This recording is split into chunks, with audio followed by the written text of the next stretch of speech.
Tá me ouvindo bem, Anderson?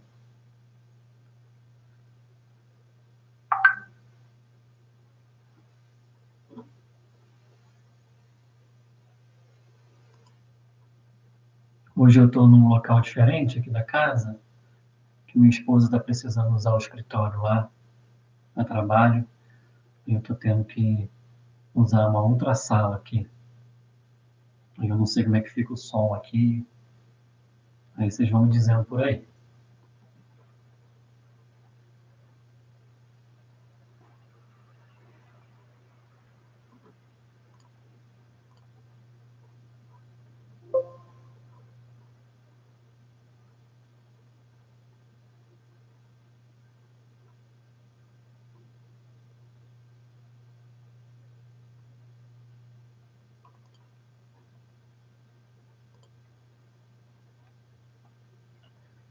Já estamos na hora, né?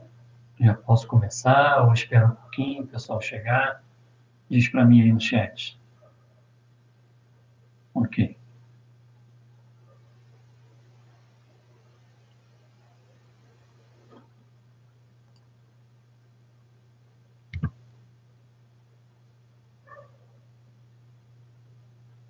Então, vou começar, pessoal. Então, vamos começar sempre com a nossa oração, né? Fechando os nossos olhinhos, buscando a inspiração do nosso Pai Maior,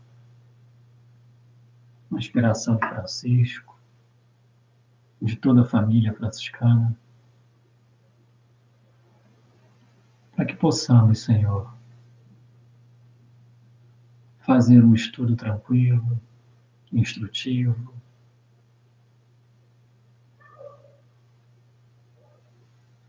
que nos auxilie a caminhar de maneira mais amorosa, mais consciente das leis divinas. Que a gente possa hoje aqui mais um pouquinho, Senhor, beber dessas fontes de inspirações evangélicas franciscanas,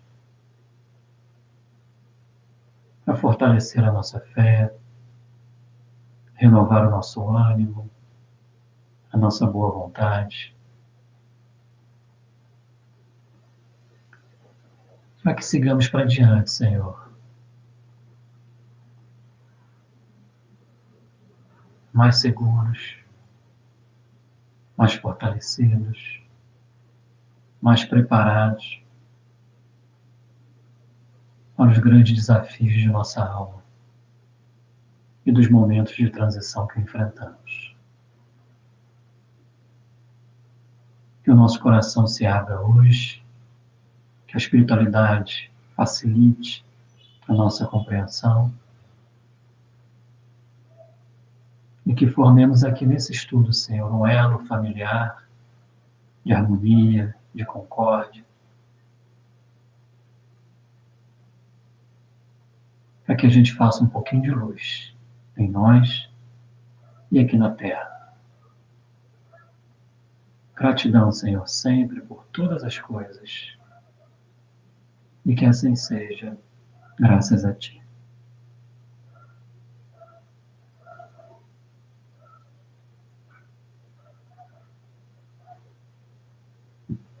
Então, vamos começar. Parte 3, olha só, hein? 2 encontros de 7h45 a 9h15, né? Olha só, vamos fechar hoje aí com quase 5 horas de estudo, né? Com aproximadamente, acho que uns 120 slides. Você deve apresentar tudo hoje aqui. Então a gente caminhou bem, né? Franciscamos bem, que bom. É muito bom a gente viver franciscanamente. Então nós fizemos aquela primeira parte, onde abordamos as biografias, abordamos a personalidade de João Evangelista, depois ele como Francisco de Assis, enfrentando os desafios do seu tempo e os seus conflitos interiores. Avançamos um pouquinho na segunda parte, já mostrando um Francisco convertido no olhar, no sentir, no pensar, no agir. Um Francisco já santificado, né? Aquela alma pura que tanto amamos, mas que subiu uma boa escadaria para chegar nessa condição. Vimos a renúncia dele, um fato marcante, vimos episódios do beijo no leproso, vimos episódios assim muito importantes da vida dele que foram marcos, né? E chegamos aí ao momento da sua desencarnação, o momento também da estigmatização lá no Monte Alverne, falamos muito pouco sobre isso, mas vimos que ao final da vida ele deixa para a gente uma lição fabulosa, né? Que ele diz para os seus companheiros: comecemos, porque ainda pouco ou nada fizemos. Então, lá no finzinho da vida, ele acha que nada fez e continua fazendo por nós, né? E convoca a cada um de nós, mal começamos ainda um trabalho evangélico, né? De construção do reino de Deus em nós, na terra, para que a gente se fortaleça e trabalhe cada vez mais, cada vez melhor, cada vez mais consciente, para que a gente edifique o reino de Deus. E hoje nós vamos estudar a relação dele com os animais, com a natureza, com os seres viventes, com as coisas inanimadas, numa visão de ecologia profunda, integral. Nós vamos ver o respeito que ele dava a todos os seres animados e inanimados. A pedra, o pássaro, o peixe, a água, a planta, o relevo, o solo. Tudo para Francisco tinha um valor inerente, um valor intrínseco. Ele tinha uma ética do valor em si mesmo. Respeitava de uma maneira muito impressionante, muito atual e inovadora ainda para os dias atuais, todas as coisas de Deus. Então é bem interessante a gente estudar essa lógica dele de viver, para que a gente ressignifique algumas coisas em nós hoje em dia, né? Para que essa inspiração nos fortaleça a converter no sentido de direcionar para o bem, para o amor, as nossas ações com a natureza, com os animais, que isso nos estimule e nos contagie. E Francisco é um exemplo, é um marco temporal na Terra de relacionamento humano com os seres não humanos, com os ecossistemas, com a Terra como um todo. É uma relação não hierárquica de horizontalidade. É uma relação de desapropriação. Ele não se apropriava das coisas, dos animais e das pessoas. A gente estudou aqui no estudo passado a pobreza dele, né? Como esse voto de pobreza dele ele é profundo. Não tem a ver tão somente com posses materiais. É uma desapropriação de não se sentir superior a todas as coisas, racionais ou irracionais. É um termo que já até caiu em desuso, os irracionais, né? Que os animais têm um saber, os animais constroem relações sociais, têm uma inteligência rudimentar, têm uma habilidade impressionante de comunicação entre eles e com o meio, se reconhecem no seu meio, enfim, tem senciência, né? O que diz a ciência para a gente hoje em dia, a capacidade de sentir tristeza, alegria, né? De frustração, de dor, de medo, de prazer. Então, são seres sencientes, conscientes, né? A maioria deles. Então, Francisco tem muito a nos ensinar hoje ainda com os exemplos que ele deu lá atrás, no seu tempo. O tempo que era tomado por uma ética, por uma teologia que entendia que os animais eram coisas, eram seres criados por Deus, os animais e a natureza, os ecossistemas, tá? Isso, vai ser o slide 63. Seres criados por Deus para tão somente servir ao homem. E o homem podia fazer o que quisesse com eles, sem culpa e sem remorso, porque essa era a ordem natural das coisas. Então, pensadores muito importantes da nossa história determinaram essa ideia, esse pensamento, escreveram sobre isso, direcionando o pensamento da sociedade para esse fim, o fim de uma coisificação, de uma objetificação, né, dos seres não humanos e dos ecossistemas, como se tudo fosse para o homem utilizar ao seu bel prazer, sem nenhuma consequência, sem nenhuma responsabilidade com isso. Então, é muito oportuno esse estudo de Francisco para os dias atuais, no seu trato com todos os seres. Então, a gente vai para o slide 63. E nesse slide, e nesse grupo de slides de hoje, nessa parte 3, que eu chamei de Francisco de Assis, a Ecologia, a gente começa com uma frase do franciscano Pietro Baldi, que diz assim: a sua paixão era amor. E quando o amor é muito grande, as formas humanas não lhe bastam mais. Ou seja, é um ser que chegou numa condição que as suas ações morais, éticas, não se resumem tão somente aos seres humanos. Afinal, o amor não tem fronteiras, né? O amor não tem limites. O evangelho não tem geografia, não é assim que a gente fala? Então, o amor dele não era tão somente para os seres humanos racionais, espíritos humanizados. Atravessava isso, transbordava também para as formas não humanas, para os animais não humanos, para a natureza como um todo. Então, era aquele amor que transborda como um oceano que banha todos sem fazer distinção. Isso é muito inovador, porque nossa sociedade atual ainda se baseia, as nossas legislações, as nossas religiões, as nossas filosofias, as nossas ciências, muito centradas no humano e pouco nos não humanos. Então, Francisco transborda aí as raias de um amor só para o humano, para também os não humanos. Então, é uma frase muito importante de Ubaldi sobre Francisco, e a gente já estudou e está estudando que Francisco ele construiu, né, essa maneira de se relacionar com todos, de ver Deus em todas as coisas, em respeitar a criação divina em todas as coisas. E aí, já agora, no slide 65, uma frasezinha registrada por Tomás de Celano, seu primeiro biógrafo, que a gente já estudou aqui, que diz que a todos os seres chamava irmãos. Então, é Francisco com aquela ideia de uma família universal, de uma fraternidade universal.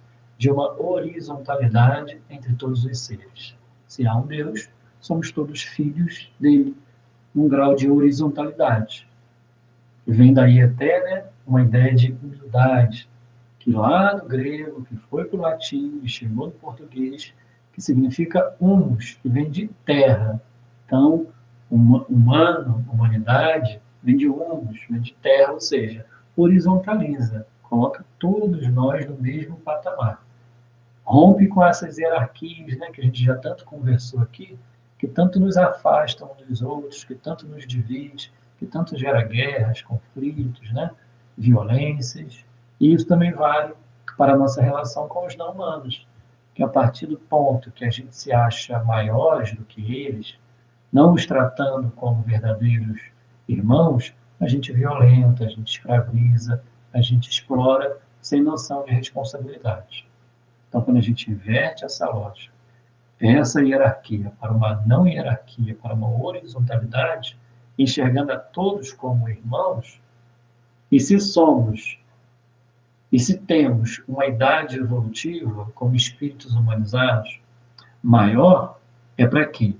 É para que a gente estenda a mão para os menores para auxiliá-los, e não para explorá-los, para violentá-los.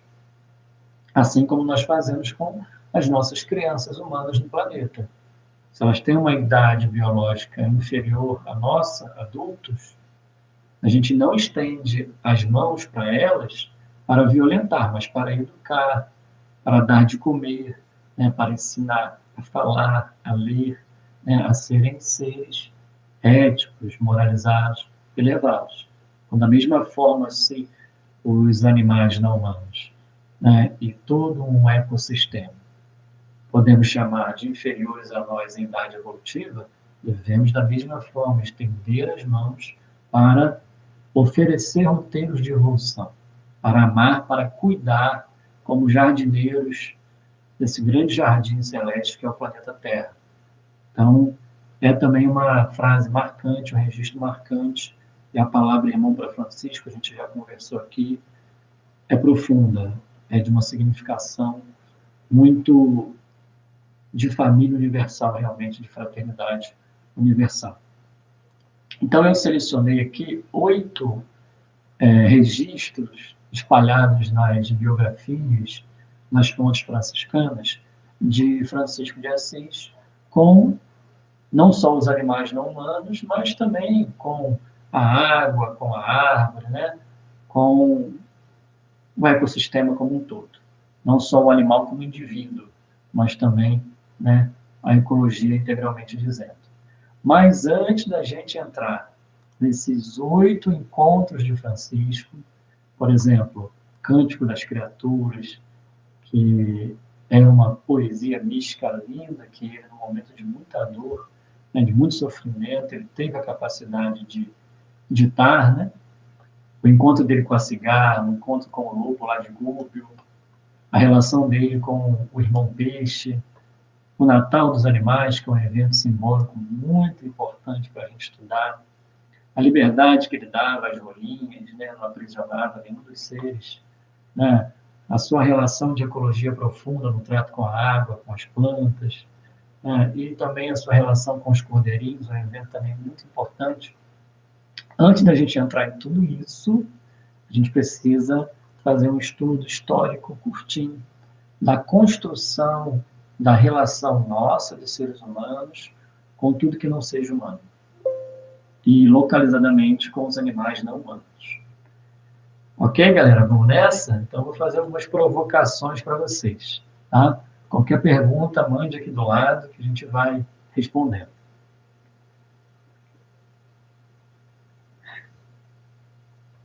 Então, ó, estou no slide 67.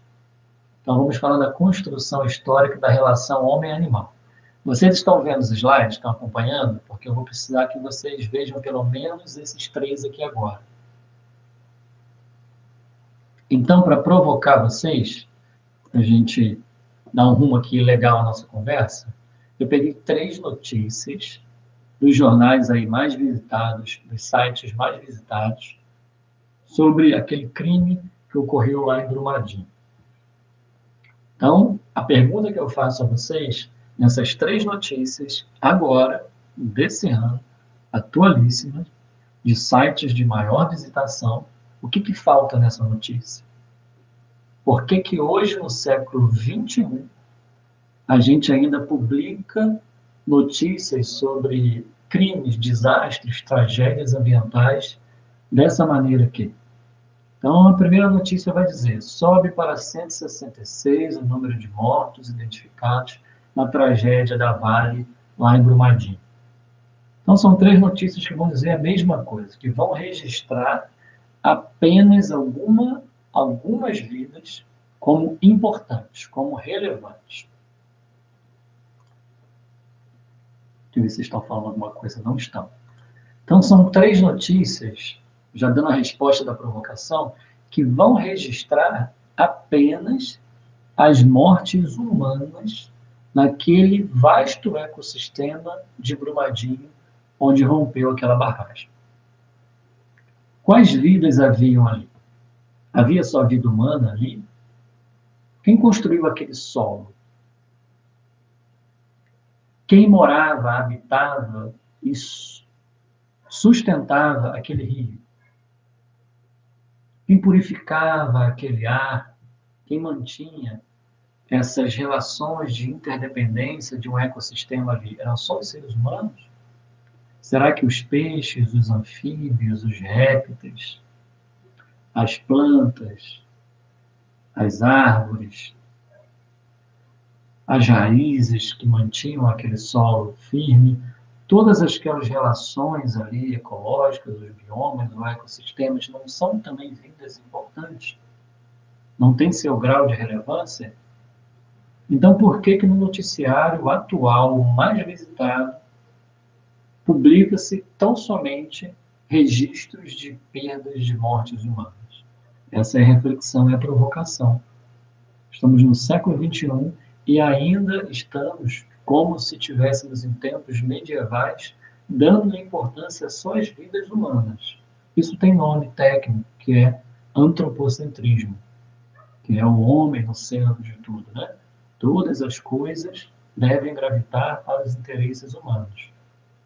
Então, a maioria de nós lê esses noticiários e não dá conta de que outras vidas também importam, que outras vidas sustentam as vidas aqui na Terra, que o humano ele exerce um papel junto com outros papéis na grande teia da vida, da existência.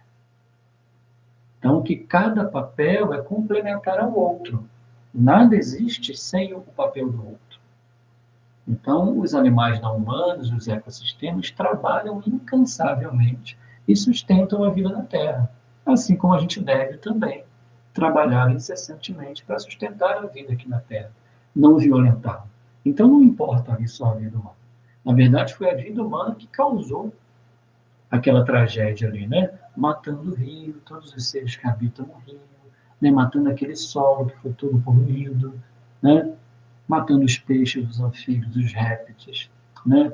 E toda aquela vida microscópica que havia ali. Então a gente precisa ficar atento a isso. Por que a gente só observa a vida humana? Aí vem a pergunta que eu faço no slide 71. Aproximadamente, isso aqui é um chute, né? Não há estudos científicos definidos sobre isso, mas 9 milhões de espécies na Terra. Por que só a vida humana importa? Por que a gente está condicionado e acostumado a pensar que só a vida humana importa? E o que isso tem a ver com Francisco? O que Francisco tem a nos ensinar sobre isso? A gente já adiantou aqui um pouquinho e a gente vai ver isso mais à frente. Então a gente precisa desconstruir em nós essa ideia de que só a vida humana importa. Há outras vidas que importam e que trabalham muito mais que nós aqui na Terra, né? Então, essa cultura, esse pensamento nosso de que só a vida humana importa, tem valor, né? E que todos os fins devem ser para servir a vida humana, tem nome, é antropocentrismo, como a gente já falou. E é também um nome mais recente, trazido na década de 70 pelos filósofos da ética animal, uma nova disciplina da filosofia, chamada especismo. O especismo é um nome também que diz que há um tipo de preconceito de uma espécie contra outra espécie, um tipo de inferiorização de uma espécie por uma espécie. Ou seja, a espécie humana, ela desconsidera das suas ações morais e éticas as outras espécies do planeta. Então, isso se chama especismo, que tem a mesma raiz do racismo, do sexismo e de outras formas de inferiorização. Então, o especismo é um nome técnico da filosofia que nos ajuda também a pensar e repensar as nossas relações com os animais. E Francisco não agia assim. Francisco não agia com essa mentalidade especista, antropocêntrica, hierarquizada. Não. Ele tinha uma visão de horizontalidade, de respeito e de amor a todas as formas de vida. Seja a terra, seja a água, seja o ar, seja o irmão vento, a irmã lua, o irmão sol, o irmão verme, o irmão peixe, e por aí vai. Tá claro, gente? Então, deixa eu ver se tem perguntas aqui de vocês. Não. Então, o que acontece? Nós fomos educados assim. Né? A maioria de nós ainda é educado assim, seja na escola, na universidade, né? Seja no núcleo familiar. Nós não estamos acostumados a pensar de maneira não antropocêntrica, não especista. Isso é novidade para a gente. Estamos, então, aprendendo, nos reeducando. Né? Estamos saindo aos pouquinhos de um analfabetismo ambiental, incluindo nas nossas ações morais e éticas também os seres não humanos. Isso é de extrema importância para a gente. Tá? E a gente vai ver um pouquinho mais por que isso é importante para a gente e como que Francisco, considerado o patrono da ecologia, tem a nos ensinar sobre isso. Mas passaram 800 anos, né? E vem ensinando para a gente valores sobre isso. Então, no slide 74, eu faço um resumo desses pensamentos que moldaram a sociedade que a gente tem hoje, nessa relação com os animais e os ecossistemas.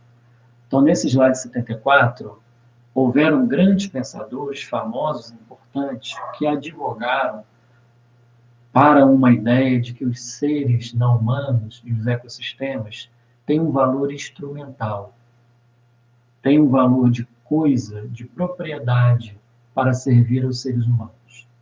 Então, eles advogaram por uma exclusão desses animais e desses ecossistemas da nossa esfera de moralidade. Ou seja, as nossas ações morais não devem contemplar os seres não humanos, os ecossistemas. As nossas ações morais são só entre os seres humanos, e nem todos os seres humanos, né? Então, o racismo, o sexismo, né? As divisões de classes que a gente fez, né? A gente elegeu alguns seres humanos da mesma religião, né? Da mesma cor, né? Da mesma orientação sexual, para serem contemplados por nossas ações morais. Por isso que a gente precisa romper com isso, e olha como Francisco nos ensina sobre isso. Então, a gente vai ter representantes aí, nomes famosíssimos que a maioria de nós não sabe o quanto que eles foram, infelizmente, ruins para os animais e os ecossistemas e a natureza. Por exemplo, Aristóteles, grande Aristóteles, mas o pensamento aristotélico foi muito ruim para os animais. Tá? Santo Agostinho, nosso querido Santo Agostinho, quando encarnado lá atrás, no século 300, ali 400, ele também entendia, por exemplo, que o mandamento não matarás, lá do Decálogo, né, e o Evangelho segundo o Espiritismo, né, obra aqui da nossa codificação espírita, lá no capítulo 1 vai falar da importância do Decálogo. Ele entendia, Santo Agostinho, e Tomás de Aquino também, séculos depois, o mandamento não matarás não se aplica aos animais. Então, os animais podem ser mortos, podem servir ao homem sem que a gente tenha consequências e obrigações morais com eles. Tá? René Descartes, muito famoso, né, pelo método científico, uma personalidade importante para a ciência, mas que para os animais talvez tenha sido dos piores, né, filósofos, de qualquer maneira, não importa. Tá? As nossas ações morais não devem contemplá-los. Tá? E Immanuel Kant também, né, uma personalidade importante para o direito, né, para quem é da área do direito, das ciências jurídicas, personalidade importante para a filosofia. Ele também meio que precificou os animais. Os animais têm preço, os animais também foram criados para servir aos seres humanos. A finalidade deles é servir aos humanos. Então, esses pensadores, eles, o pensamento deles, pela importância que eles tiveram, se entranhou pela ciência, pela filosofia e pelas religiões, ditando as regras. Então, a gente carrega essa bagagem em nós, de uma ideia de que os não humanos têm um valor instrumental, têm um valor de recurso ambiental, enquanto os indígenas chamam de bondades divinas, nós, o homem moderno, da pós-modernidade, chama de recursos ambientais, ou seja, como instrumentos, como commodities, como algo a nos servir para o nosso bem-estar. Então a gente carrega essa bagagem em nós. Todos nós temos essa bagagem em nós e ela precisa ser ressignificada, porque estamos enfrentando uma crise ambiental sem precedentes. Nosso querido irmão André Trigueiro, né, vem denunciando isso no meio espírita e fora dele, todos os dias, há décadas. Um trabalho muito bonito. Por outro lado, gente, houveram outras filosofias, outros pensadores que advogaram por uma inclusão dos animais e ecossistemas na esfera da nossa moralidade, das nossas ações morais. A gente precisa incluí-los, contemplá-los. E Francisco de Assis, né, São Crisóstomo, vários pensadores assim, Pitágoras, Porfírio, Plutarco, né, vários pensadores espalhados por aí advogaram por uma inclusão, de que os animais têm um valor intrínseco, têm um valor inerente. Como a gente vai ver e está vendo aqui em Francisco. Só que esses pensamentos não predominaram. O que predominou foram os pensamentos de cima, de um valor instrumental. Tá? E o Espiritismo, a gente ainda não percebeu isso enquanto movimento espírita, mas o Espiritismo também veio a seu tempo advogar que os não humanos precisam ser contemplados pelas nossas ações morais. Eu fiz um apanhado sobre isso, a gente publica isso assim, diariamente, um canal que fundamos chamado MOVE, que é o Movimento Vegetariano Espírita, onde a gente vem publicando dezenas de textos de Emmanuel, Humberto de Campos, Joana de Ângeles, André Luiz e seus instrutores, né, nos pedindo um engajamento em prol dos animais e um olhar que os contemple nas nossas ações morais e éticas. A doutrina espírita falou muito sobre isso, só que enquanto movimento espírita a gente não percebeu. E está lá, estampado de maneira muito clara, muito objetiva na literatura espírita. Então a gente precisa ter um olhar especial para isso, né, que a gente não percebeu enquanto movimento, e agora pessoas vêm fazendo esse movimento para estudar isso nos espaços espíritas, né? Então, cada vez mais palestras, né?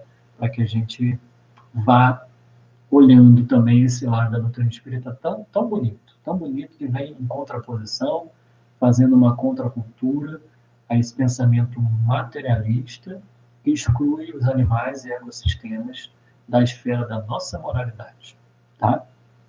Então, deixa eu ver se vocês comentaram alguma coisa. Não. O povo está mudo hoje. Então, gente, onde esse modelo nos levou? Esse modelo antropocêntrico e especista, essa bagagem que a gente carrega em nós que precisa ser ressignificada. Onde isso nos levou? Qual é a situação atual do planeta que se pautou nesse modelo de exclusão dos animais das nossas ações morais? Existe um livro que eu tenho recomendado demais.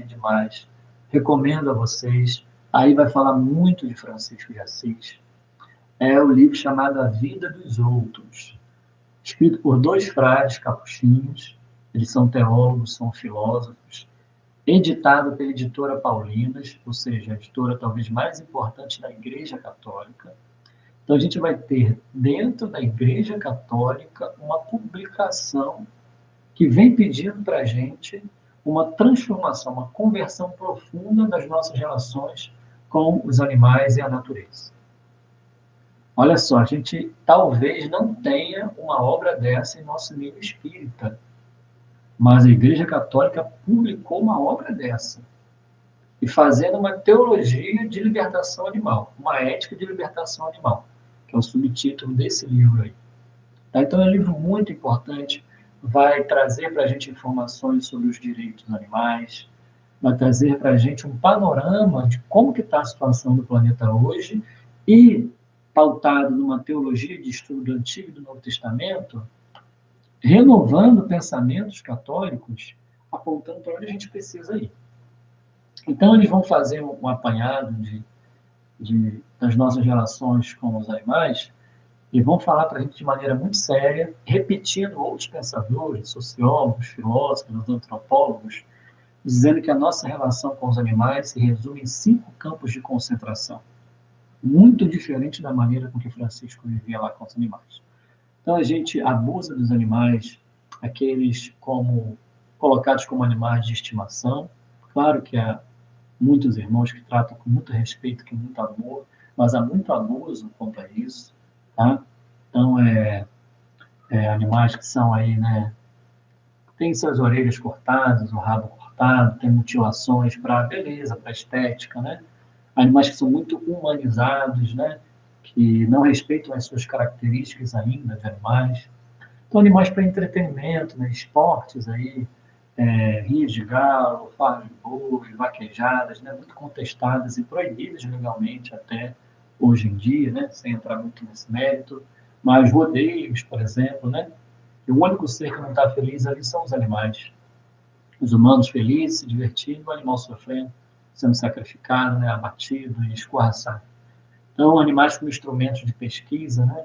Então, são muitos animais utilizados como instrumento de pesquisa, e a gente tão inteligente, tão racional, né? Com a capacidade de produzir cada vez mais métodos alternativos e substitutivos, ainda usamos, né, muitos animais, né, de maneira demasiada, enfim. Animais como utensílios, né, utilizado couro dos animais, né, para bolsas, cintos, vestimentas, né, sofás, para tudo que a gente imagina, tem algo de animal escondido ali. Tudo, tudo. Um simples, como é que se chama aquele negócio de barbear? Tem aquele pelinho, é de animal, né? Então, assim, os shampoos que a gente usa, os materiais de higiene, né? Tudo praticamente tem algo de sofrimento animal escondido ali, né? E a nossa capacidade intelectual, que vai à lua, que vai aos fundos dos oceanos, né? Que constrói arranha-céus aí, né? Que estuda a física quântica, né? Subpartículas de um átomo, né? Tem aí ciências cada vez mais impressionantes, né? A gente teria recursos de utilizar de outros métodos aí, softwares, né? Que não causem tanto sofrimento aos animais.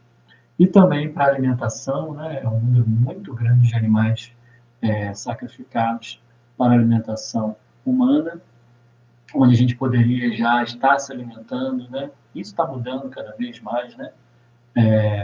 De alimentos de origem vegetal, porque os nutrientes que precisamos para a nossa subsistência não se encontram exclusivamente nos animais, então se encontram também na natureza, né?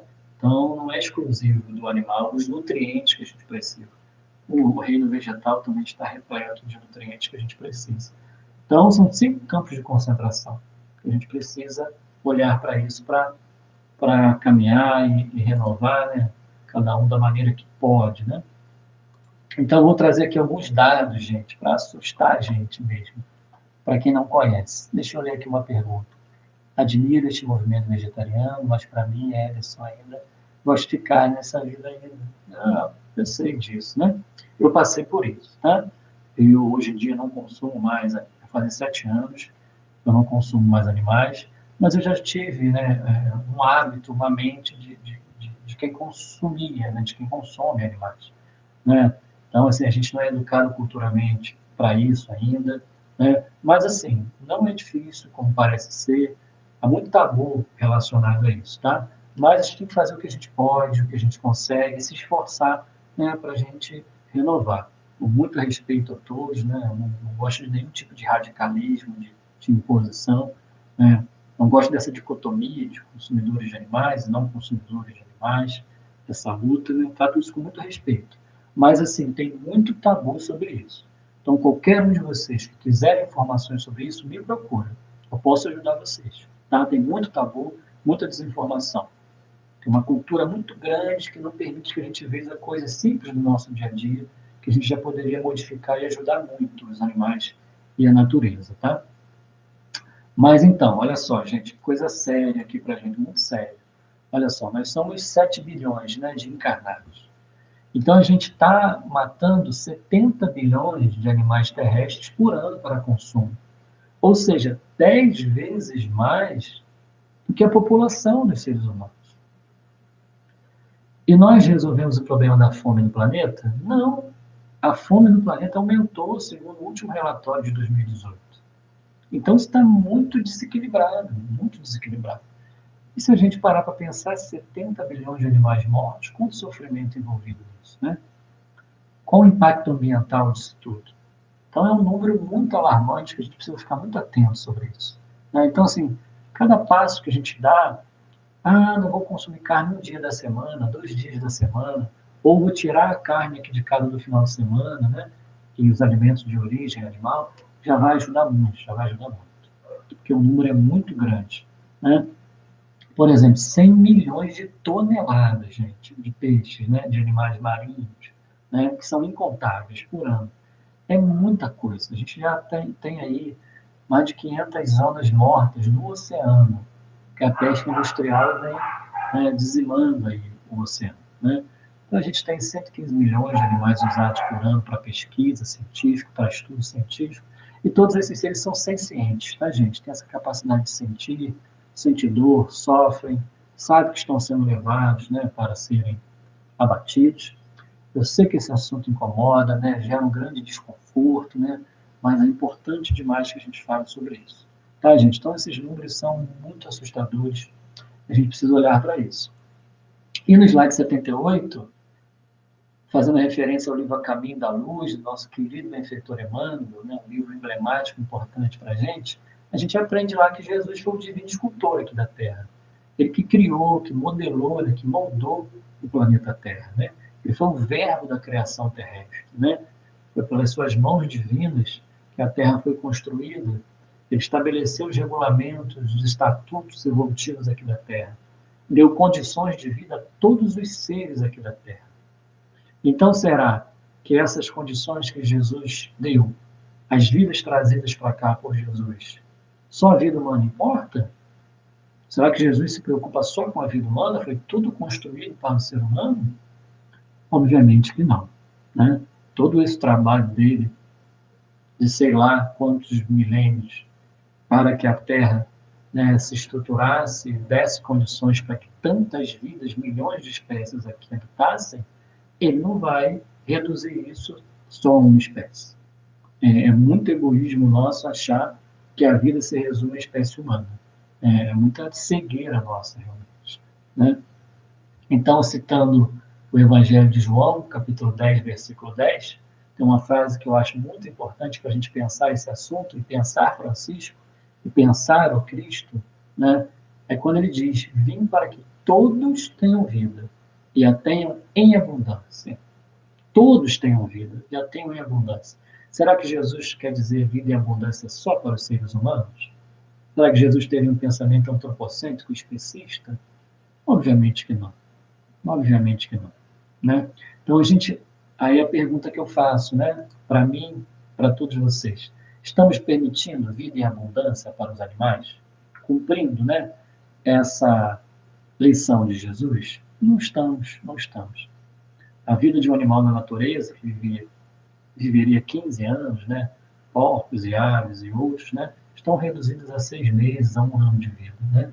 Então os animais não estão nem de perto, nem de longe, tendo vida em abundância aqui na natureza devido aos nossos hábitos, né, de consumo, não só de alimentação, né, de entretenimento, de tudo mais que a gente viu ali. Então a gente não está dando vida em abundância para eles. E Francisco nos ajuda demais, gente. Francisco ajudou a abrir os meus olhos para renovar os meus hábitos. Porque essa relação dele com a natureza, os ecossistemas, os animais não humanos, e com os animais humanos também, né, que a gente somos animais também, né, a gente esquece que somos animais também, né, me ajudou demais, né, alimentou a minha alma para começar a olhar a vida com outros olhos e fazer renovações pontuais aqui, pontuais ali, até chegar, né, fazem 5 anos que eu sou vegano, né, há 7 anos eu fiz a transição para o vegetarianismo, há 5 anos fiz para o veganismo. Fui fazendo aos poucos, tirando uma coisa de cada vez da alimentação e também do consumo, das compras, né? Dos ambientes que eu financio com o meu dinheiro, das empresas que eu escolho para comprar os produtos. Né? Então foi aos poucos, passo a passo, degrau a degrau. Né? Não me coloco aqui como referência para ninguém, por favor, mas só contando para vocês um pouquinho da minha experiência que Francisco me ajudou a fazer. Tenho certeza da influência dele na minha vida para que eu fizesse essas renovações. Tá? Então, finalmente a gente chega no primeiro episódio, que é o Cântico das Criaturas. Antes disso, deixa eu comentar, deixa eu ver o que vocês comentaram. Principalmente o churrasquinho no sul, Rafa. Eu faço churrasco também, só que a gente não usa mais, né? Os animaizinhos, né? É possível, é gostoso também, tá? Dá pra gente mudar, substituir bastante coisa assim, fica bem gostoso também, tá? Mas eu sei que aí no sul, aqui no Rio também, tá? Parece que é só do sul, mas aqui no Rio, nossa, a tradição de churrasco tudo é churrasco. Todo fim de semana, qualquer coisa é churrasco aqui também. Tá? Então aqui no Rio tem muito também, né? E é verdade, né? Mas enfim, vamos lá, gente. Vamos lá que o tempo passa rápido. Então, gente, olha só, esse episódio 1, chamado O Cântico das Criaturas, ou Cântico do Irmão Sol, tem 2 nomes para esse poema de Francisco, é muito interessante, tá? Olha só, a condição que Francisco escreveu esse cântico que é impressionante. Ele estava enfraquecido pelas enfermidades, quase cego, numa cabana de palha, lá no jardim da igrejinha de São Damião, onde Clara morava. Quando ele estava muito doente, muito abatido e muito triste com os rumos que a ordem franciscana estava tomando, ele foi convencido de ficou lá uns 40 dias morando em São Damião. Só que ele morava no jardim de São Damião, no meio da igrejinha de São Damião. Morava numa cabana de palha, dormindo com os ratos em cima dele, ele muito enfraquecido pelos estigmas, moribundo, morto-vivo realmente. Então, nessas condições lastimáveis de traição da ordem franciscana, que o escorraçava já, de cegueira, de fraqueza, de doença, e vivendo ali naquela miséria, vamos dizer assim, uma cabana de palha, ele vê beleza em todas as coisas. Ele agradece a todas as coisas. Ele vê a criação divina, o amor de Deus em tudo. Olha só, gente. Quanta gente, quando está com fome, né? Quando está com sede, ou acontece alguma coisinha, dá uma topada, né? Acontece alguma coisa, a gente maldiz, né?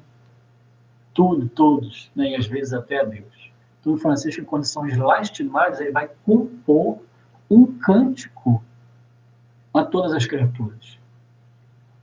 É uma reconciliação, né? Uma harmonização, um reconhecimento de um valor inerente, divino, intrínseco em todas as criaturas. É um poema de gratidão. É um poema de fraternidade, de familiaridade universal. Num momento de condições terríveis para ele. Olha só, gente, como isso é bonito, né? Quais são as lições que a gente aprende com o Espiritismo, com o cristianismo, né? Retribuir o mal com o bem, tem lá no Evangelho segundo o Espiritismo, né? As questões de dar a outra face, mostrar o outro lado da moeda, não retribuir violência com violência, né? Aprender a perdoar, a ser grato à vida. Uma carta de Paulo aos Tessalonicenses, capítulo 5, fala, né? Em tudo dai graças, pois esta é a vontade de Deus em Cristo Jesus para convosco, né? Então, a gente tem muitas vezes o hábito de maledicência, de julgamentos, de críticas, de condenações, pelas circunstâncias da vida que trazem para nós roteiros de progresso, são materiais pedagógicos de evolução, se a gente tiver um olhar apurado, consciente, né, para entender os sinais da vida e que demos causa àquelas consequências que estão ocorrendo conosco, né, a gente melhoraria bastante. Francisco, no momento desse, ele compôs o Cântico das Criaturas. E olha o que diz o cântico, gente. Por que ele foi morar nesta cabana? Porque ele não vivia em propriedades. Francisco vivia em celas, vivia em cabanas, vivia na terra, né? Então ele não tinha propriedade. Então ele e como era um mosteiro, era uma igreja, um convento feminino onde moravam, né, a ordem das Clarissas, as mulheres, ele não podia habitar lá entre elas, onde elas dormiam, né? Elas dormiam no chão lá, só que nas celas, né? Vamos dizer assim, quartos. Mas Francisco não. Ele morou lá no meiozinho, na terra, lá numa cabaninha de palha, tá? Por questões de pobreza, dos votos dele, tá? Outra pergunta aqui. E os mosquitos e baratas? Ratos, etc. Pode matar? Essa pergunta sempre acontece. Eu vou mostrar até um texto de André Luiz falando sobre isso para vocês mais à frente. Mas o que a gente precisa entender, quando a gente vai estudar um pouquinho de ecologia, das funções de cada ser aqui na Terra, a gente vai ver que cada um deles tem uma função importante e trabalha muito mais que a gente para manter condições habitáveis de existência, né? Então a gente brinca, né? A barata não é de Deus, né? Rato não é de Deus. Já pararam para pensar da função ecológica desses animais? Já pesquisaram a função ecológica deles? Sabia que sem eles as condições seriam inabitáveis?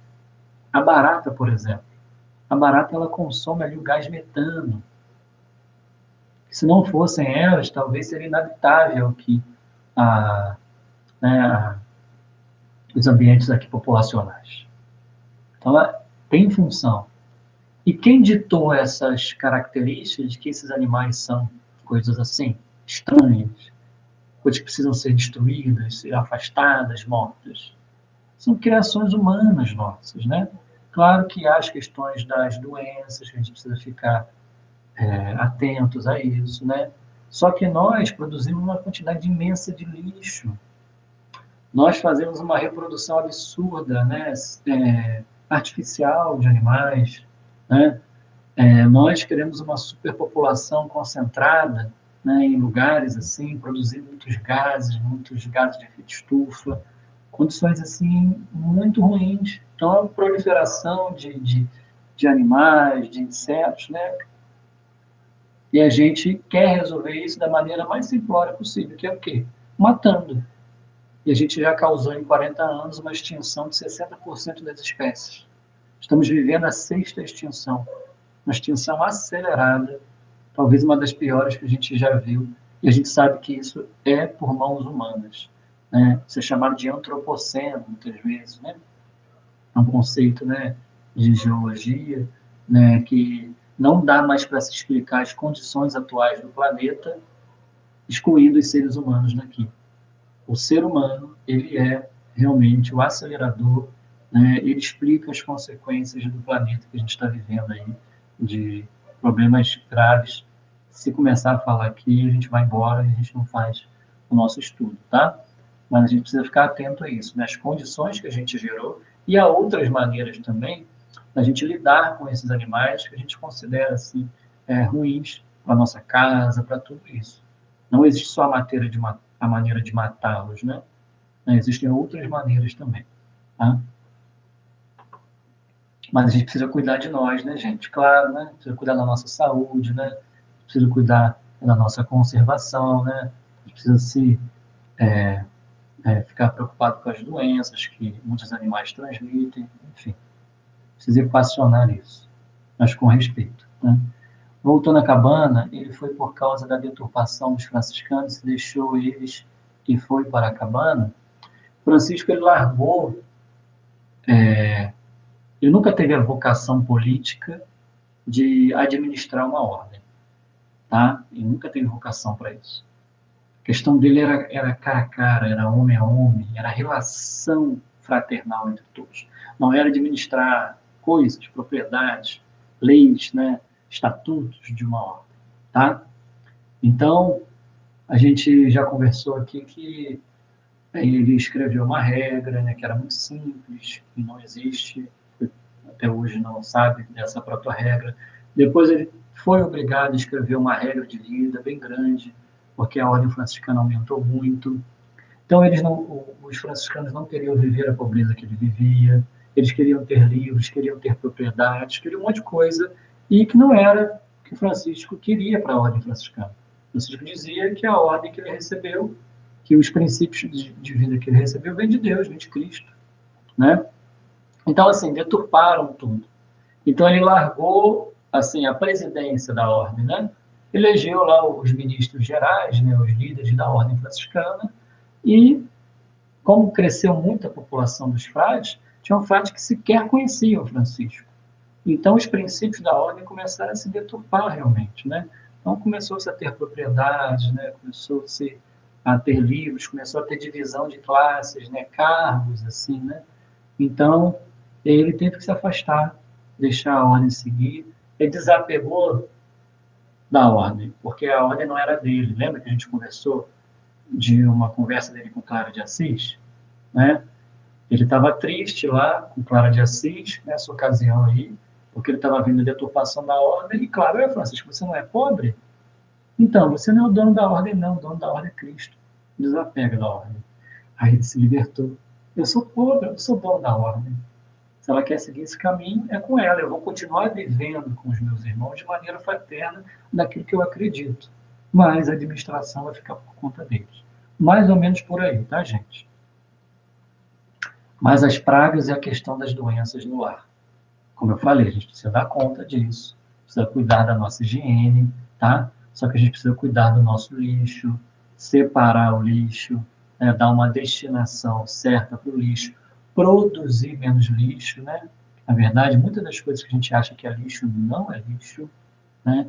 Então a gente tem que cuidar das questões de higiene, das questões do esgoto, uma série de coisas, né?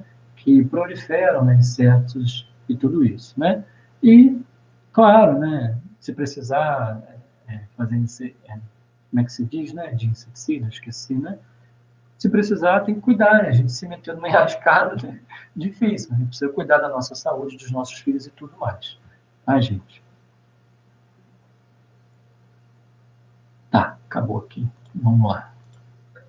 Então, gente, o Cântico das Criaturas, né? Ali ele louva todos os seres. Louvado sejas, meu Senhor, com todas as tuas criaturas, especialmente o Senhor Irmão Sol, que clareia o dia e com sua luz nos alumia.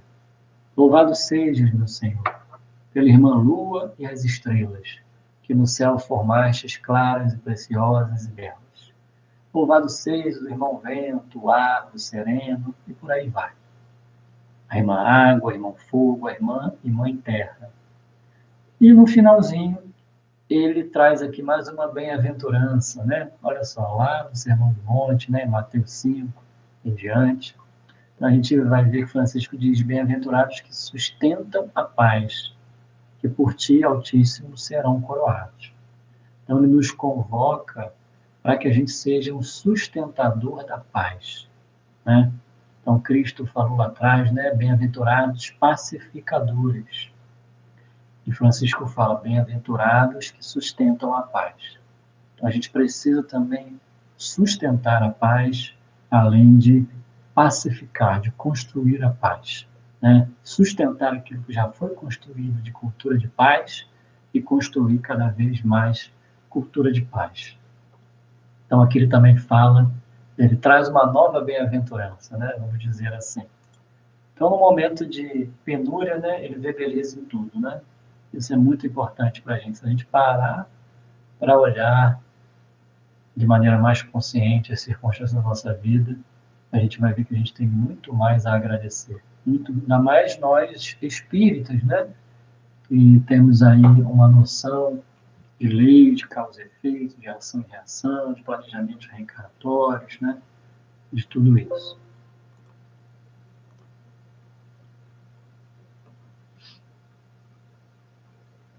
Então, um amigo falou de pragas aqui, né? Eu hoje estava assistindo uma audiência pública, né? Eu sou da área dos direitos dos animais, faço parte da Comissão de Proteção e Defesa Animal, da OAB, né? Sou muito engajado nisso. E a audiência pública hoje é sobre a questão da caça dos javalis, né?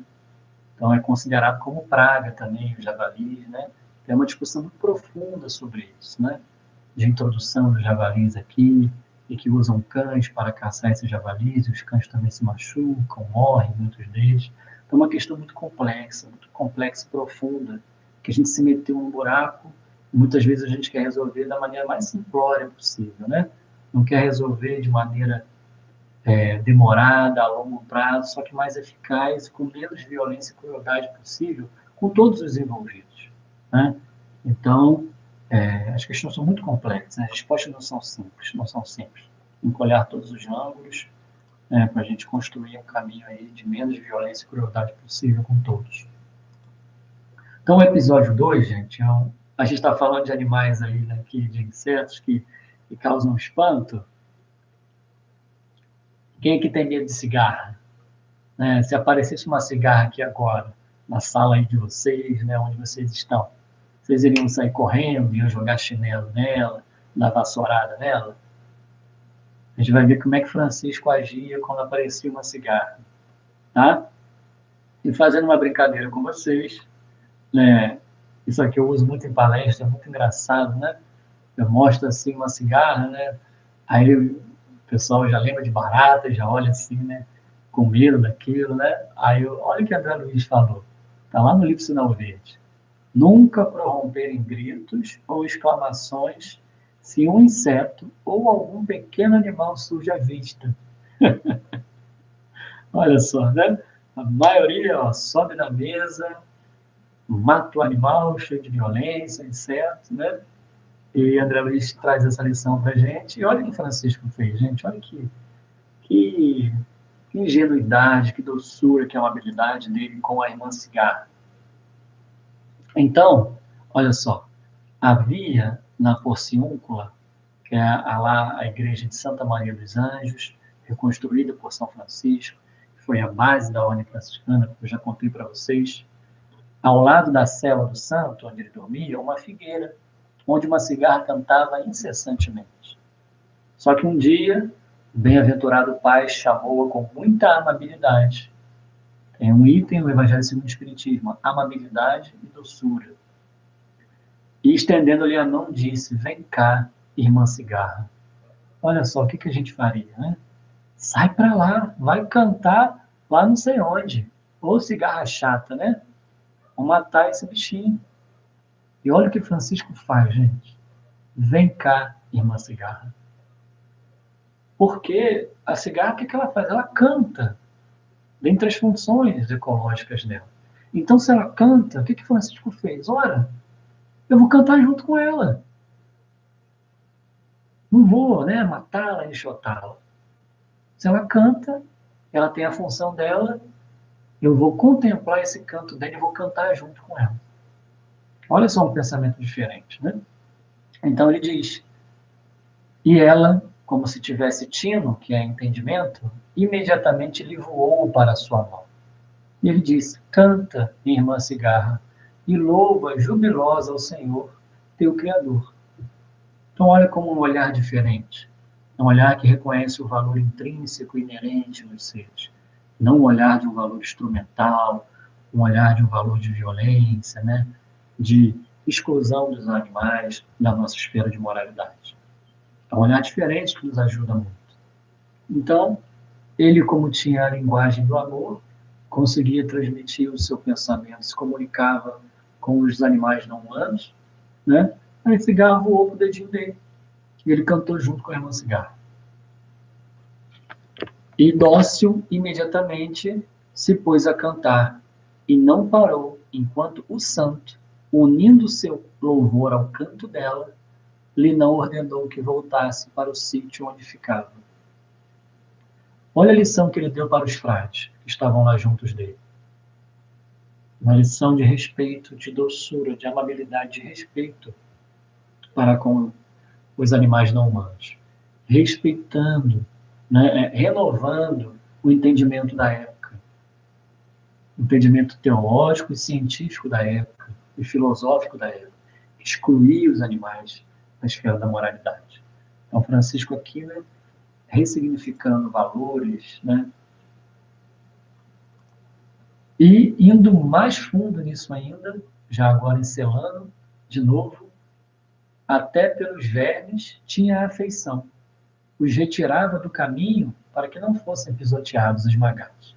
Portanto, a todos os seres, ele chamava irmãos.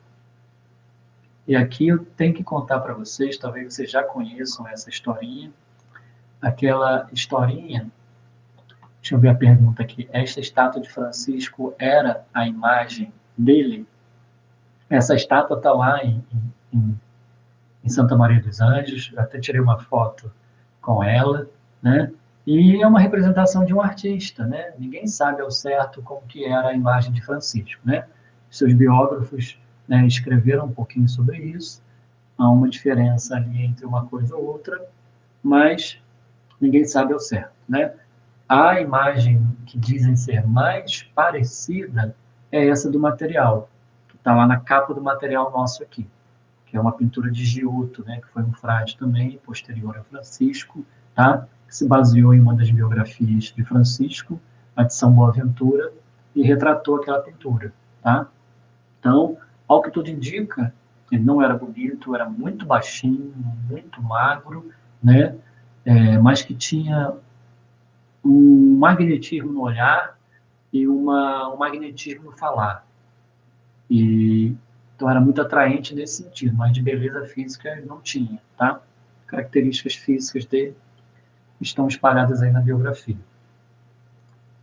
Então, gente, a história que eu vou contar para vocês de Titi Emmanuel com Chico Xavier. Vocês devem conhecer essa história, mas vamos lá. A gente está falando dos vermes aqui. Até pelos vermes ele tinha afeição. Vamos lá. Então, não sei se vocês lembram, mas uma pessoa estava elogiando muito Chico Xavier. Dizendo que ele era isso, era aquilo, idolatrando Chico Xavier. Aí Chico, não, eu não sou nada, né? Eu sou apenas um velho, não faça isso, né? Falando aqui com minhas palavras. Aí diz que Emmanuel apareceu para ele e disse, não insulte o verme, que o verme cumpre sua função de maneira que nós ainda não cumprimos a nossa, né? Aí diz que Chico passou a se chamar de subverme, né? Alguma coisa assim. Então, olha só, o verme tem a função ecológica e faz como ninguém, tá? E nós ainda, seres humanos, racionais, né, dotados de razão, de inteligência, não fazemos ainda o nosso trabalho divino, né? Na verdade, estamos aí devastando, né, a natureza e causando, como eu mostrei para vocês, esses 5 campos de concentração. É uma história muito legal, né?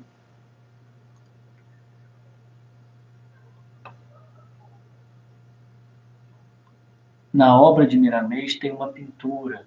Tem sim. Essa pintura que está na obra de Miramês é uma pintura que está lá em Belo Horizonte, numa igreja de Francisco de Assis, lá em Belo Horizonte, e foi pintada por Portinari. Cândido Portinari, lá tem uma pintura linda dentro e fora da igreja, tá? Então, é essa pintura que está na capa do livro Miramês, tá? Pelo Cândido Portinari. Vamos lá. Então, agora no episódio 3,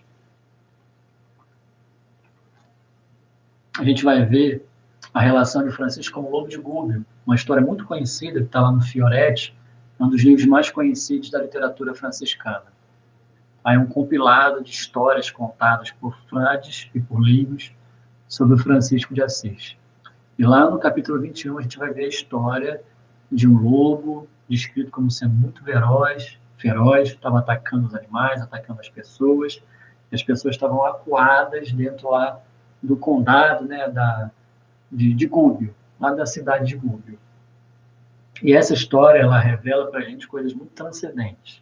Se a gente extrapolar ali a história da letra, se a gente for no espírito da letra. Então, o que acontece? Havia esse lobo feroz, as pessoas estavam acuadas dentro dos muros de Gúbio, né?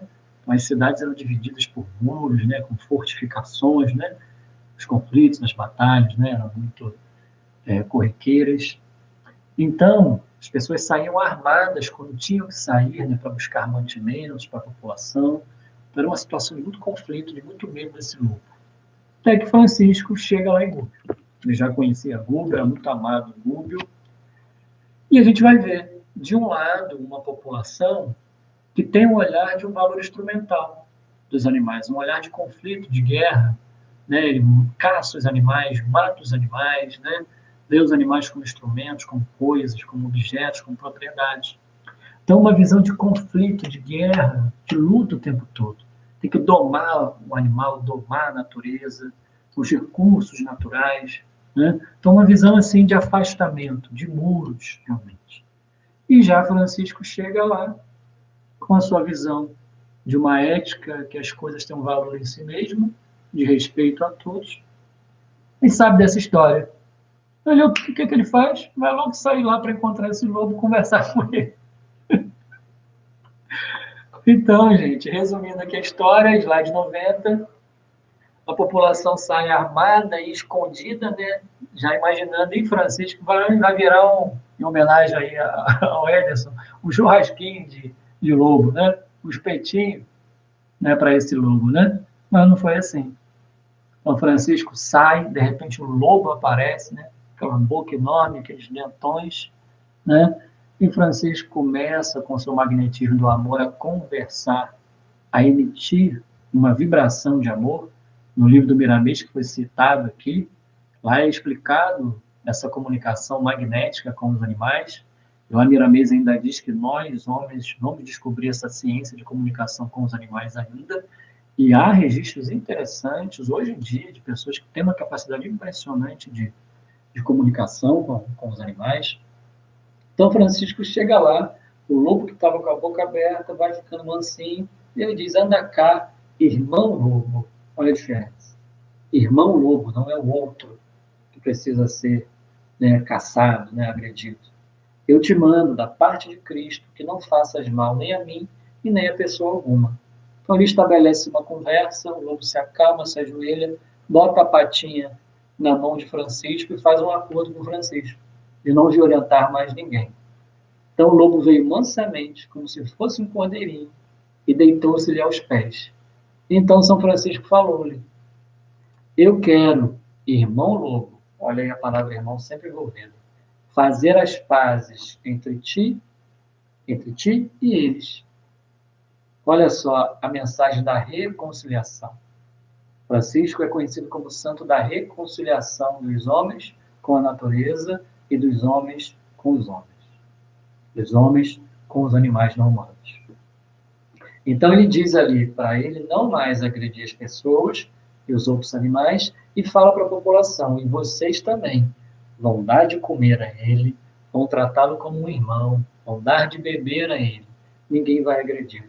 Fez um acordo, gente, entre eles. Fez uma reconciliação. Fez uma concórdia. Não é assim que a gente faz a oração atribuída a Francisco? Né? Quando a gente fala da concórdia, onde houver tristeza, que eu leve alegria, né?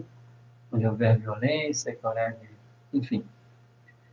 Então, ele reconcilia aquele povo. E não é isso que a gente está precisando? De reconciliação nossa com a natureza, com os animais, com os ecossistemas? É isso. É o que Francisco está convocando a gente, uma reconciliação, um religar dos homens com a natureza. Então, é um registro muito bonito, muito interessante. Me refiro à imagem mediúnica da obra Curando o Menino. Ah, sim. Eu não me recordo, tá? Posso dar uma olhadinha depois no livro, mas não recordo de quem é a pintura, não. Tá? Depois a gente dá uma olhadinha nisso. Legal, boa pergunta. Que tem um registro lá de quando João Evangelista ele cura o Pátios, né, que Miramês diz que é Pietro Baldi, que foi o maior discípulo de Francisco de Assis naquela época, né, que depois ele reencarna como Frei Leão, e depois como Pietro Baldi, aqui no Brasil. Né? Não sei se é nessa parte que tem essa figura. Já como Francisco de Assis, ele realiza algumas curas também nesse livro, Miramês conta, né? E sempre ali com a intervenção do Cristo, né? O Cristo agindo no mundo através de Francisco novamente. Então ele cura uma menina também, numa hospedagem que ele fica, né? Um tempo. Então é legal, depois eu vou dar uma olhada nisso lá. Então, gente, um outro registro é a relação dele com o irmão peixe, com os peixes, né? Olha só, né? Mostrei para vocês ali, né? 110 milhões de toneladas de peixes, né? Mortos anualmente, né? Sem muitas reflexões, para a maioria de nós, né? Reflexões críticas quanto a isso, né? Os peixes, gente, onde ele mais sente dor, onde ele mais tem células assim, é aqui na boca. Então, assim, os anzóis, tudo aquilo causa muito sofrimento para eles, né? Morrem asfixiados, né? Infelizmente, né? Isso é incrível, né? O Paul McCartney, que não tem um compromisso, assim, pelo menos que eu saiba, religioso, né? Com religiões, ele disse que se tornou vegetariano após observar um peixe se debatendo, lutando pela vida dele, preso no anzol. Ele pescava, ele disse, né? Nossa, se eu luto pela minha vida, eu estou vendo esse ser lutando pela minha vida como eu também luto pela minha, né? Então eu acho que eu não tenho mais o direito de fazer isso com ele, né? Então Paul McCartney, olha que interessante, né? Ele se tornou e é um grande ativista aí, pelos direitos dos animais e acho até que ele fez aniversário hoje, eu vi uma publicação nas redes sociais hoje, fez 70, alguma coisa anos hoje, né? Então, assim, então Francisco devolvia os peixes ao lago. Muitas pessoas queriam presentear ele com peixe, né? E ele devolvia o peixe ao lago, né? Ele às vezes até pagava, trocava, né? Uma roupa, alguma coisa ele dava para pegar o peixe, liberar o peixe na água e conversava com o peixe. Então essa figura que eu botei para vocês nesse slide do episódio 4 mostra ele pregando para os peixes, né? E no livro do Miramês, ele lá como João Evangelista, na ilha de Patmos, no início daquela obra, o Miramês vai contar ele pregando para os peixes lá e os peixes parando para ouvi-lo, né? Como se estivessem entendendo o que ele estava dizendo, né? Então, os fenômenos que aconteceram naquela ilha de Patmos foi impressionante, né? Dali que saiu o livro Apocalipse, que fecha lá o Novo Testamento com a Jerusalém renovada, né? Com a nossa terra ali restaurada, muito feliz, regenerada. Então, um registro aqui sobre essa afeição que ele tinha aos peixes, diz, né? Idêntica afeição nutria pelos peixes. Devolvia a água vivos os peixes capturados e recomendava-lhes que não se deixassem apanhar de novo. Ele dizia para os peixes, conversava, né? Oh, não se deixe apanhar de novo, irmã tainha, né? Irmã isso, irmã aquilo, né? Então ele tinha esse olhar, né? Tinha essa dó desses peixes sendo mortos, né? Deixa eu ver se tem alguma pergunta. Jesus e os discípulos não comiam os peixes? Essa pergunta também, né? Sempre acontece, né? A maioria dos apóstolos de Jesus eram pescadores, né? Viviam da pesca, né? Não somente da pesca, né? Se Jesus comeu peixe ou não, no Novo Testamento que chegou às nossas mãos, há registro dele participando ali, né? De algum momento de consumir, né? Quando ele participou da Páscoa, da última ceia, né? Que geralmente era o cordeiro, que era abatido, né? E momentos também de comer peixes, né? Etc. Né? Assim, eu não gosto de entrar muito nesse mérito, porque a gente nunca vai saber com certeza disso, tá? Mas eu penso o seguinte, vou dar a minha resposta como Rafael. Se eu, um ser inferior demais, involuído, não como peixe por razões éticas e morais, porque não preciso dele, eu consigo os nutrientes que eu preciso sem esse sofrimento dele, imagina Jesus, um criador de mundos, um administrador planetário, um engenheiro sideral e astral, que deu a vida, que trouxe a vida, organizou e deu condições de vida para todos esses seres, ele vai comê-los? Eu, particularmente, creio que ele não se alimentou deles. Tá? Tem uma questão interessante, que tem a questão da multiplicação dos pães e peixes, né? Geralmente está assim no Novo Testamento. Quando Emmanuel vai comentar esse trecho, ele comenta lá nos romances, né?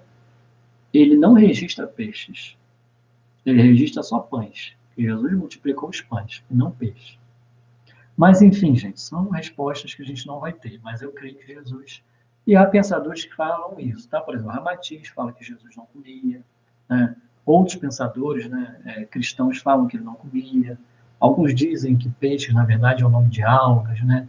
Então, há pensamentos aí, e eu não gosto de me debruçar sobre isso. Mas, assim, o consumo daquela época não tem nada a ver com o consumo de hoje. Hoje a gente vive do supérfluo, geralmente, né? Consome demais da conta sem precisar, né? E aquela época não, consumia para sobreviver. É bem diferente da sociedade de consumo que a gente estruturou hoje. É uma produção em massa cada vez mais, com um marketing imenso para que a gente consuma o desnecessário, né?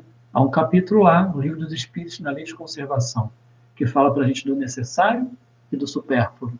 E a gente inverteu a lógica. A gente vive mais do supérfluo do que do necessário. Então a gente produz... Hoje em dia tem fazenda de peixes nos oceanos. Já viram isso? Aprisionam os peixes no próprio oceano, né, para vender.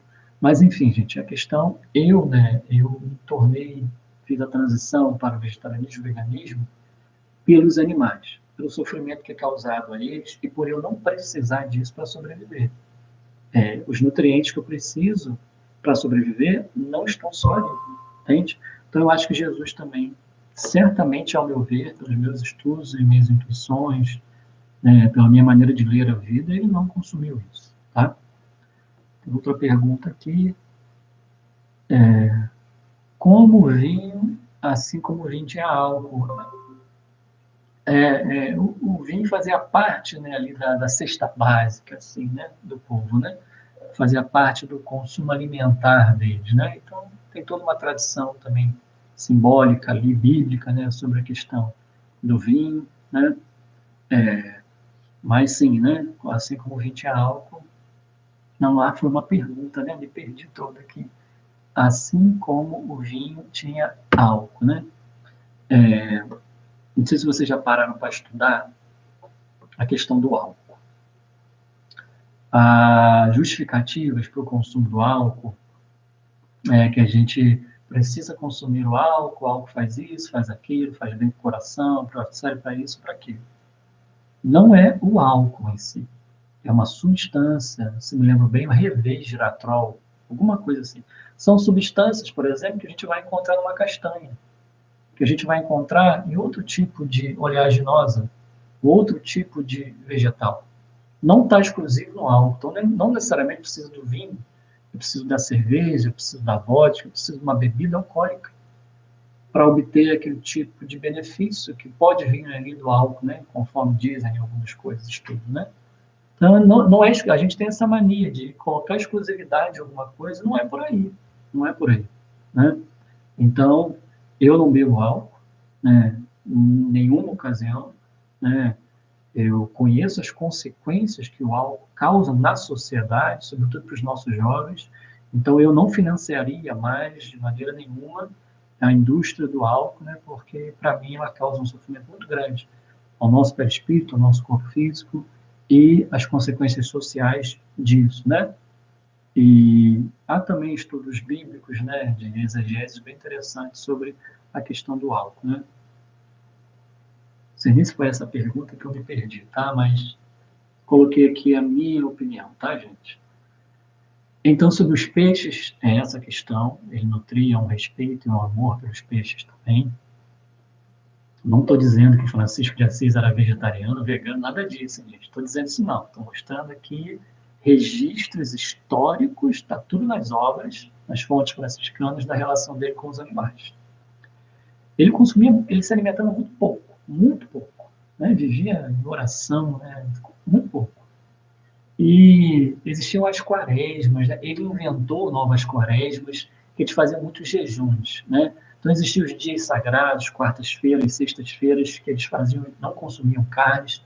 Então tem estudos que dizem que mais da metade do ano Francisco não se alimentava. Vão se alimentar. E quando comia pães, né? Frutas, né? Comia muito pouco, assim, né? Questões que envolvem alimentos de origem animal. No episódio 5, olha que lindo isso aqui, gente, a questão do Natal dos animais. Isso aqui é um ativismo político de Francisco pelos animais, há 800 anos. Então, ó, diz assim o título desse capítulo, está lá no livro Espelho da Perfeição, que foi atribuído a Frei Leão e a outros freis assim, fiéis a Francisco. Como São Francisco iria convencer o imperador a publicar uma lei, decretando que no dia de Natal se alimentassem generosamente as aves, os bois, os burros e os pobres. Ou seja, caridade não só para os pobres, para os seres humanos, mas também para os animais. Então, ele, pulando para o slide seguinte, muitas vezes ouvimos dizer: se eu puder falar ao imperador, suplicarei e tentarei convencê-lo que, por amor de Deus e de mim, publique uma lei decretando que nenhum homem capture ou mate as nossas irmãs cotovias ou lhes faça algum mal. Olha só, ele queria publicar uma lei, né? Aqui, ó, ele aqui movimentando aqui o Congresso Nacional, fazer um projeto de lei, a Câmara, tudo isso, aprovar uma lei de defesa dos animais, de direito animal, né? Então, para que as cotovias não fossem aprisionadas ou assassinadas, né? E hoje em dia a gente ainda tem a coragem, né, de aprisionar o cântico de um ser livre numa gaiola, né? Olha só, né? Aprisionar um ser ali para a gente ouvir ele cantar em alguns momentos do nosso dia. Um ser que tem asas, que voa, a gente coloca numa gaiola, né? Olha como a gente precisa melhorar as nossas relações com os animais. Então ele queria publicar uma lei sobre isso, falar com o imperador sobre isso, né? Slide seguinte. Igualmente, que todas as autoridades obriguem a espalhar trigo e outros grãos pelos caminhos, para que as irmãs cotovias e outras aves tenham de comer nos dias de Natal, né? É um dia tão importante para ele, o nascimento de Jesus, né? E seguindo, e quem tiver destes animais deverá provê-los abundantemente da melhor forragem nessa noite, né? Então, geralmente, nos dias de Natal, eu pelo menos faço muito isso por aqui, a gente faz caravana ajudando os irmãos em situação de rua, né? Mas e os animais na rua? Não existem animais de rua, existem animais na rua, abandonados, né? Em condições assim, que se viveriam 20 anos, 15 anos, na rua vive de 1 a 2 anos. Condições de maus tratos, de abusos, né? Enfim. Então, assim, olha o olhar dele como é integral, não só para os seres humanos, que precisam também de todo amor e caridade, mas também para os não humanos, né? Então, uma caridade não só para o humano, mas também para o não humano. Aquela horizontalidade que a gente está conversando aqui. E, seguindo, ele queria que nesse dia os cristãos, né, como é que está a nossa caridade enquanto espíritas para os não humanos? Será que o fora da caridade não há salvação? A gente está fazendo só para os humanos? Como é que está, né, as nossas ações para os não humanos? As casas espíritas estão fazendo alguma coisa para os não humanos? Questionamentos que a gente tem que levantar, né? Porque a visão cristã de Francisco, né, a visão cristã, né, a gente precisa desenvolver uma visão de amor integral, incondicional, né, que não pode ser dividida por racionalidade, né, por inferioridade de idade evolutiva, né? Essa não pode ser divisão, né? Essa divisão, na verdade, nos traz mais responsabilidade, porque se eu sou mais velho, eu tenho que me doar mais ao mais novo, né? Então, o critério utilizado de racionalidade pelos pensadores que eu mostrei para vocês, para afastar os animais não humanos das nossas relações morais, nos dizem, na verdade, o contrário, que a gente precisa ter maior responsabilidade para com eles, né?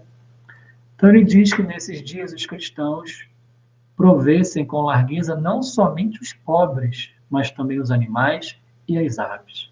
Olha só, a gente aqui no nosso centro, o Grupo Espírita Servidores de Jesus, às quintas-feiras a gente faz aquela ação, né, de levar sopa, né, de levar roupas para os irmãos em situação de rua.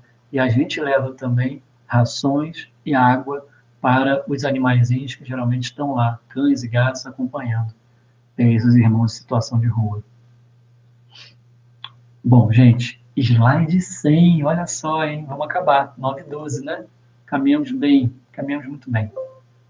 Então,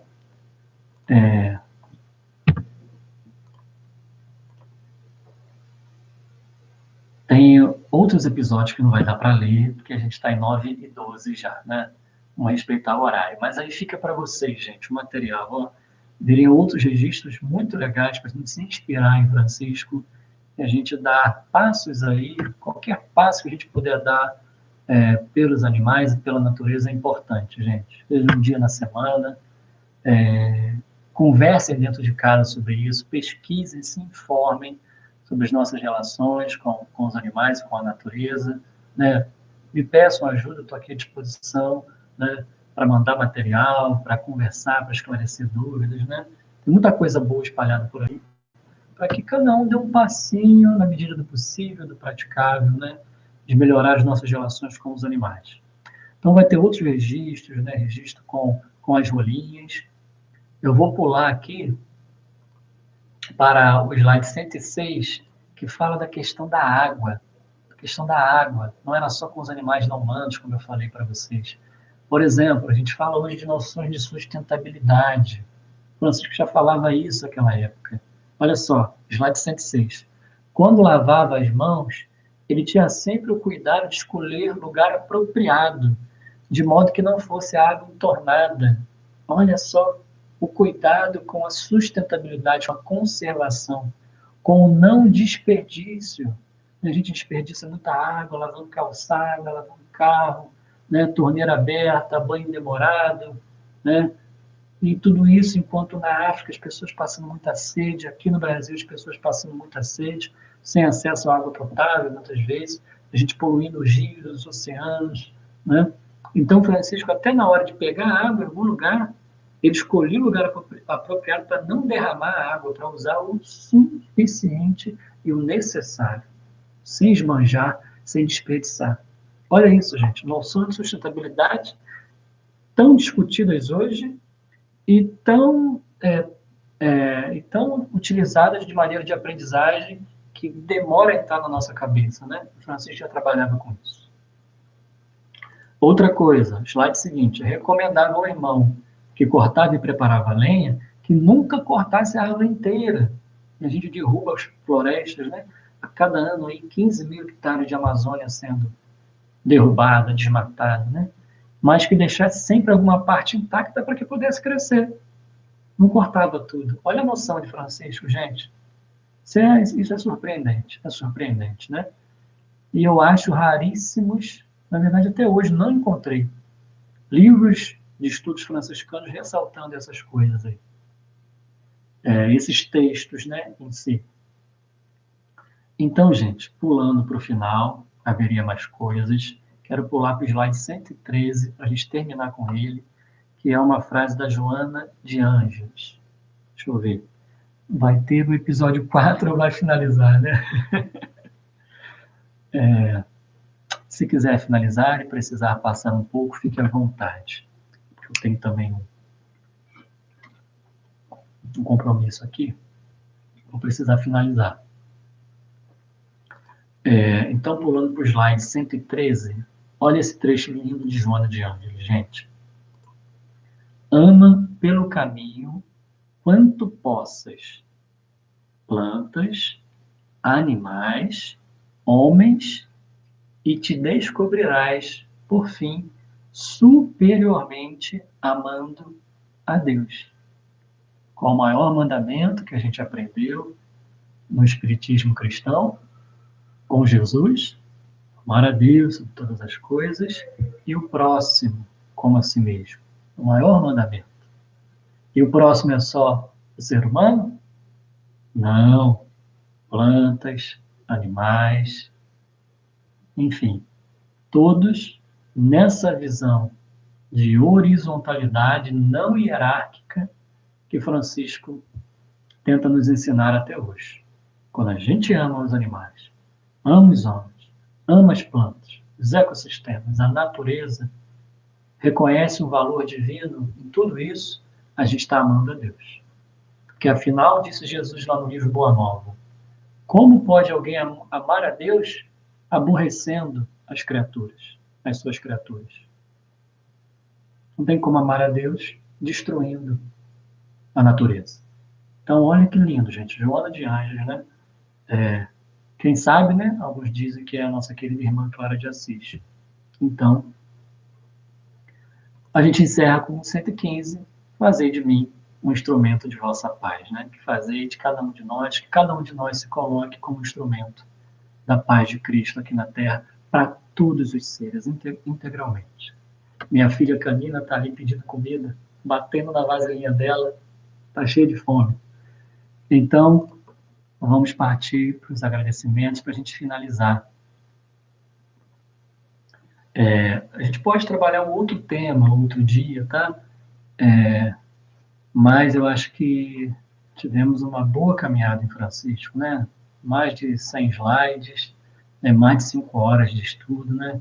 Então eu adorei, alimenta muito minha alma falar sobre isso, né? Enfim, estudar Francisco. Eu agradeço a vocês pela oportunidade que me deram e me desculpem qualquer coisa, tá, gente? Procurem por si só nas fontes, né? Eu estou longe de saber tudo, exponho aqui as minhas imperfeições ao fazer esses estudos, né? Coloco minhas opiniões pessoais algumas vezes, né?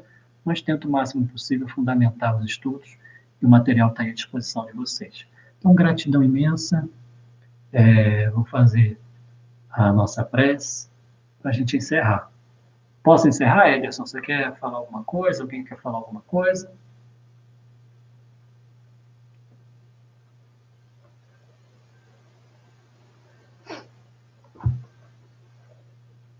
Já vou, filha. Calma aí.